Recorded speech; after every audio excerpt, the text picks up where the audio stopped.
ಮೈಸೂರು ಕೊಡಗು ಲೋಕಸಭಾ ಕ್ಷೇತ್ರದ ಬಿಜೆಪಿ ಅಭ್ಯರ್ಥಿ ಯದುವೀರ್ ಒಡೆಯರ್ ನಾಮಪತ್ರ ಸಲ್ಲಿಕೆ. ಮೈಸೂರು ಕೊಡಗು ಲೋಕಸಭಾ ಕ್ಷೇತ್ರದ ಬಿಜೆಪಿ ಅಭ್ಯರ್ಥಿ ಯದುವೀರ್ ಒಡೆಯರ್ ತಮ್ಮ ಪಕ್ಷದ ಮುಖಂಡರು ಬೆಂಬಲಿಗರೊಂದಿಗೆ ಬುಧವಾರ ಮೆರವಣಿಗೆಯಲ್ಲಿ ತೆರಳಿ ನಾಮಪತ್ರ ಸಲ್ಲಿಸಿದರು.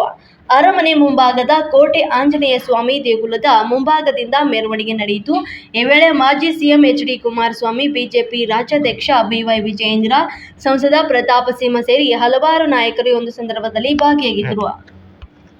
ಕೊಡಗಿನ ಕುಲದೇವತೆ ಕಾವೇರಿ ಮಾತೆಗೆ,